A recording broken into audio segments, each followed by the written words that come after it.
yung sakit. There's a difference between decreasing pain to technically eradicating pain. And of course, the exact cause of the pain can sometimes be difficult to determine. Now, the challenges of chronic low back pain is that 40% of people with severe chronic pain will not be controlled. 25% of patients with back pain change their doctors at least, not only once, not only twice, 3 times. Because one or the other, they do not improve. Yan yung nagsashopping na ng doktor. Unfortunately, 88% of doctors do not feel they are adequately trained to manage pain. They don't want to admit it, but that's a fact. And 76% of these doctors sometimes do not even feel competent to assess pain. As a matter of fact, kaya nga na-develop yung pain specialty. Pain management specialists. Most of them are anesthesiologists, simply because of the competency of dealing with pain. It has now become an additional subspecialty. Now, in the differential diagnosis of chronic low back pain, you have mechanical, non-mechanical, and referred, just probably cutting at least a fourth. Most of which, or 70%, is still non-specific or what we would call idiopathic. Hindi nga alam pa minsan kung bakit sumasakit. Now, to show you a few, the causes of low back pain, mechanical. Mechanical, you would have disc problems like your injury, your tear, your degeneration, and herniation. You would have your spinal stenosis. You would have spondylolisthesis, or the dislocation of the joint of your spine. You would have scoliosis, osteoarthritis, and osteoporosis. These are mechanical problems, and sometimes have to be dealt with not medically, but mechanically as well. Let's look at individual, the disc pathology, and of course stenosis. This is what happens to your spine. That's your vertebral body. Your disc is kind of spongy in the middle.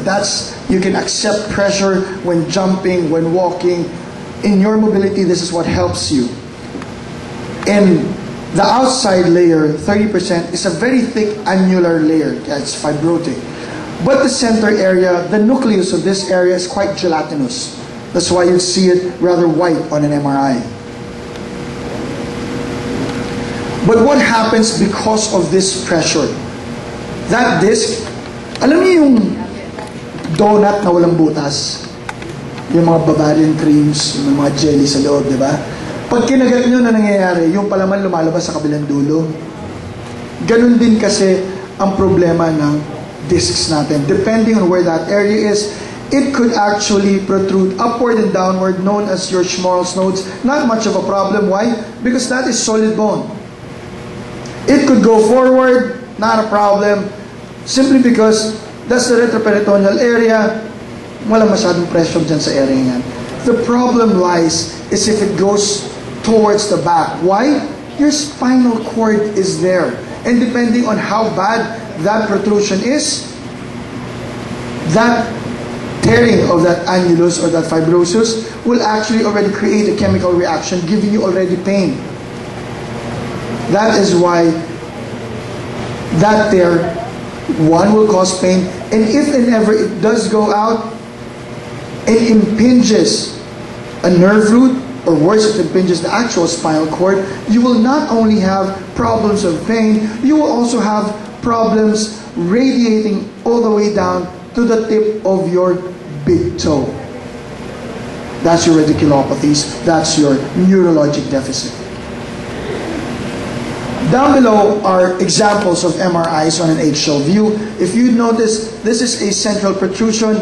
Dapat bilog na bilog yan, oval pa nga. And if you notice, that protrusion is there. Inipit na niya yung spinal cord. On one-sided areas, nakikita nyo yun, ayun o.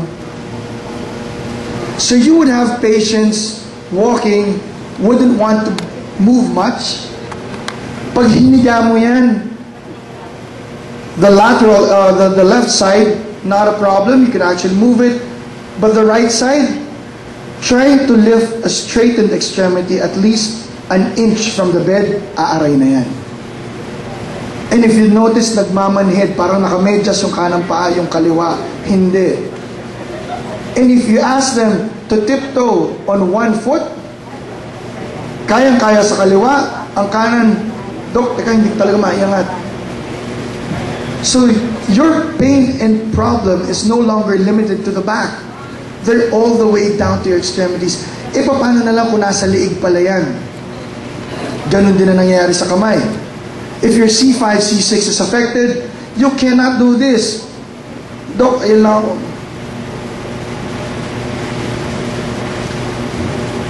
So it's a very mechanical problem. For scoliosis, yan, madalas nakikita yung scoliosis na yan.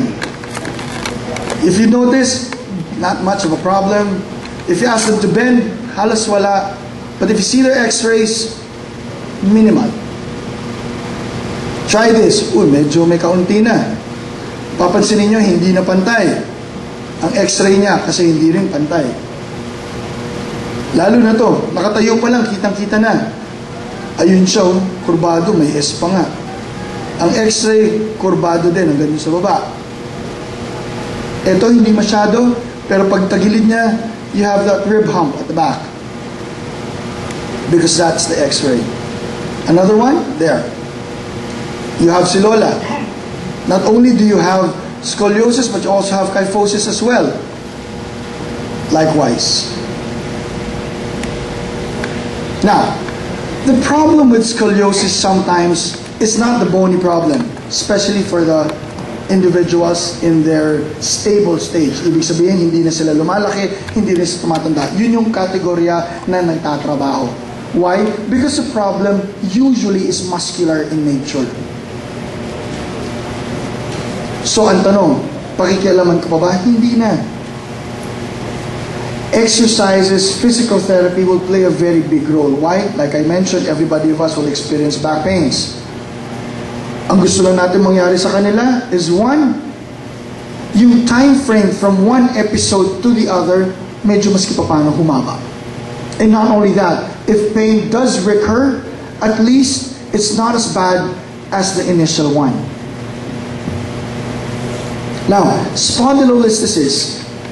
If you notice, this is kind of crude, but dapat kasi pantay-pantay. I think I have a better picture here. That's an MRI. If you notice, one over the other, lapat yan. There's a normal lordosis on your lumbar spine. That forward curvature, that's actually normal. And if you notice, one is on top of the other, ano napansin nyo rito? Nakalihis. That is your spondylolisthesis.